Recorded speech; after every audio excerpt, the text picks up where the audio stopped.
दोस्तों नमस्कार। यह मेरा गांव है और आप देख सकते हैं कि इस समय गांव के खेतों में चारों तरफ हरी फसलें लहलहा रही हैं। इस समय मुख्यतः खरीफ की फसलें खेतों में दिखाई दे रही हैं, जिसमें धान, गन्ना, तिल, ज्वार, बाजरा और ज्वार की खेती अब कम हो गई है। मूंगफली की भी खेती कम हो गई है, क्योंकि इधर जंगली जानवरों के प्रकोप के कारण ये सब फसलें किसानों ने धीरे धीरे उगाना छोड़ दिया।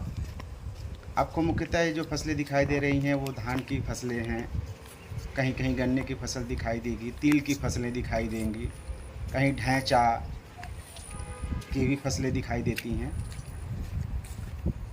तो इस समय चारों तरफ हरियाली छाई हुई है और सारे फसलों में धान की फसलों में बालियां आ चुकी हैं। अब धीरे धीरे वो तैयार हो रही हैं, पक रही हैं। कुछ समय में मुझे लगता है कि दशहरे के बाद ये कटना शुरू हो जाता है और दिवाली तक इसका रहता है कि दिवाली तक पूरी तरह ये फसल पक कर के तैयार हो जाती है। और गांव की इस पगडंडियों पे गुजर कर ही अपना जीवन बीता है।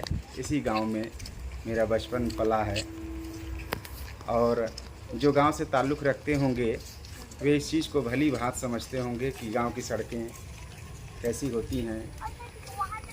सामान्यतया मिट्टी की ही होती हैं और जिसको चकरोट कहा जाता है। चकरोट का मतलब ये होता है कि जो चकबंदी के समय में जो खेतों को इकट्ठा कर दिया जाता था और उसकी मेड़बंदी करा दी जाती थी, तो एक चक के बाद दूसरा चक शुरू हो जाता, जिसमें कृषि कार्य करने के लिए काफ़ी आसानी हो जाती थी, जिसे चकरोट कहा जाता था। और अब गांव में बहुत सारे पहले पेड़ हुआ करते थे, वृक्ष हुआ करते थे, बगानें हुआ करती थी, जिसको हम लोग बाड़ी कहते थे। धीरे धीरे करके वो समाप्त होने लगी हैं। कुछ जो पेड़ पौधे लगाए जा रहे हैं वो छोटे पेड़ पौधे हैं।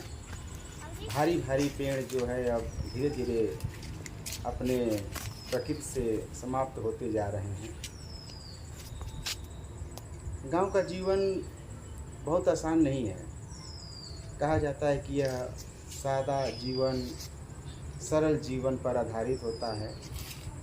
हाँ, लोगों की दिनचर्या सिंपल होती है, साधारण होती है, लेकिन जीवन बहुत कठिन होता है। जो ये सोने की वालियाँ दिख रही हैं फील्ड में, वो किसानों की पसीने की चमक है। वह दिन रात परिश्रम करता है खेतों में, रात को जागता है, दिन भर खेत में कुछ न कुछ करते रहता है।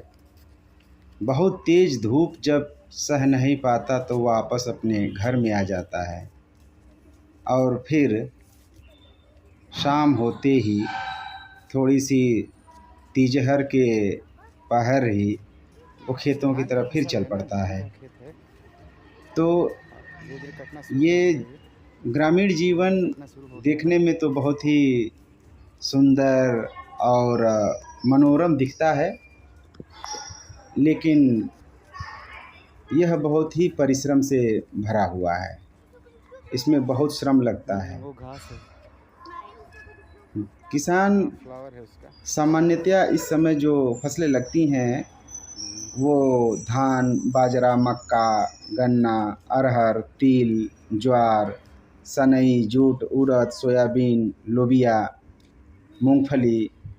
मूंगफली और अरहर की खेती धीरे धीरे इन क्षेत्रों से गायब होती चली गई है, क्योंकि जो इधर आवारा पशु या छुट्टा जानवर जिसको कहते हैं और कुछ जंगली जानवरों के प्रकोप के कारण कुछ फसलें किसान जो अपने जीवन को पूरा नहीं कर पाती फसलें, उनको उगाना बंद कर दिया। इसका एक आप प्रभाव ये भी देख सकते हैं कि हरित क्रांति के बाद हमारे यहाँ धान की फसलों और गेहूं की फसलों पे ज़्यादा जोर दिया गया और कुछ हद तक मक्के की उपज पर, लेकिन बाकी की फसलों को धीरे धीरे उत्पादन के क्षेत्र से गायब कर दिया गया। तो लेकिन अब फ़िलहाल जो वर्तमान समय की ज़रूरत बनी है कि अब मोटे अनाज की तरफ लौटा जाए। भारत सरकार ने भी इसमें एक महत्वपूर्ण पहल की है, मोटा अनाज को उगाने और उसके सेवन का, ताकि तमाम जो होने वाली बीमारियां हैं उससे दूर रहा जा सके। पहले जो भारतीय समाज में इतनी सारी समस्याएं और बीमारियां नहीं थीं जितना आज व्याप्त हैं। हम लोग भी खूब बाजरे की रोटी खाते थे, मक्के की रोटी खाते थे। अब उनकी जगह हमारी थालियों में मैदे से बनी हुई चीज़ें ज़्यादा परोसी जा रही हैं। बाज़ार में तमाम बिकने वाली जो खाद्य सामग्री है उसमें मैदे का ज़्यादा प्रयोग हो रहा है, जो हमारे स्वास्थ्य को ज़्यादा प्रभावित कर रहा है। कुल मिलाकर के देखें तो इस समय जो फील्ड में चारों तरफ